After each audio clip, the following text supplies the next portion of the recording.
This is the World Organic News Podcast for the week ending 20th of June 2016. John Moore reporting.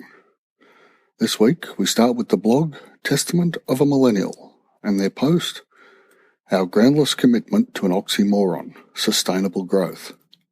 This is something I've never given much critical thought to, and I should. We all should. The idea of infinite growth on a finite planet is, as the title of the blog suggests, an oxymoron. The Reverend Malthus first raised this conundrum. We have as a species been able to outrun his concerns of arithmetic progression in food production versus geometric progression of population by technological adaptations. Eventually this game comes to an end. This post from Testament of a Millennial, a 19-year-old Canadian, restates the obvious paradoxes between the concepts of growth and sustainability. It is not possible to continue to strip clear forests, frack, drill and sell the natural resources of the planet to create more stuff, which is then tossed into landfill. The author makes a fundamental summary of our current position. I quote, "To anyone with a fully functioning bullshit meter and some basic logical reasoning skills, it should be very clear that the idea of continual growth is not only bankrupt, but also incompatible with the very simple and inescapable reality that is the fact that we live on a small planet with finite resources in a universe that is, to the extent of our knowledge, and for the next little while, largely uninhabitable. There is no possibility of endlessly finding new resources or finding alternatives. And unfortunately, it seems that this is something which the last few generations, including mine, hers, have consciously chosen to ignore. Is this because of a human incapacity to look past our relatively short lifespan? Or is it because deep down we know that any sort of acknowledgement of the problem necessitates action?" End quote. While this is relatively depressing, there is good news. Most of it not headline-grabbing in nature, but good news anyway. It is people doing 1,000 different things at their local level, 1,000 tiny changes causing ripple effects, maybe even starting movements. One such initiative is the Transitions Towns movement, and Wexford in Ireland is a transition town. To explain the transition town transition movement, I quote from the venerable Wikipedia.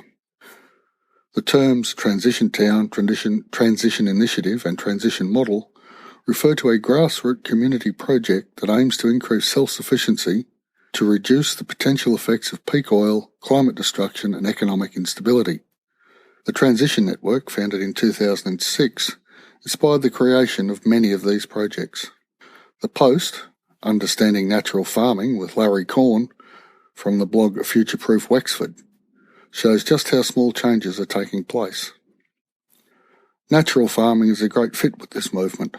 Natural farming is the system developed by Masanobu Fukuoka, author of The One Straw Revolution.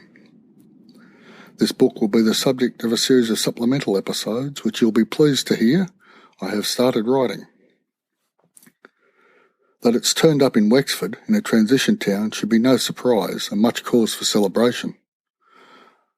Whilst Ireland has a thriving agricultural sector, this too has shrunk over the 20th century. Natural farming is a tool for returning food production to the people who eat the food. It is a return to seasonal eating, to harmony with nature. That which is considered work in chemical-based ag is performed mostly by nature in natural farming. For example, clay pans are not ripped by machinery, but eased apart by the use of giant radishes. That sort of approach does take more time, but is far more gentle on the soil and its precious structures. Being debt-free is a major part of this methodology, as debt creates time pressures on farmers. Anyway, have a look at the post and stand by for the supplemental episodes. At the other extreme of change, and yet while working locally, we have individuals like Vinanda Shiva. We had a post this week linking to an interview with this Indian woman from the ABC here in Australia. Shiva draws the links between Monsanto, chemical ag in general, and farmers' suicides in India. She also points to water degradation, soil loss, drought intolerance, and community destruction caused by the moves from traditional farming to monoculture.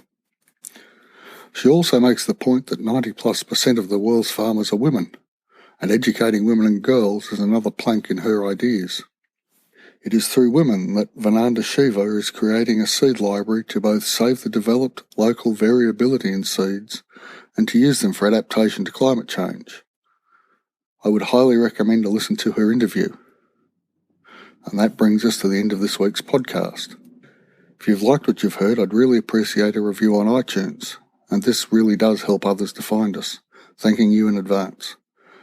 Any suggestions, feedback or criticisms of the podcast or blog are most welcome. Email me at podcast@worldorganicnews.com. A transcript of each episode is available on the blog at www.worldorganicnews.com under the tab Podcasts. Thanks for listening, and I'll be back in a week.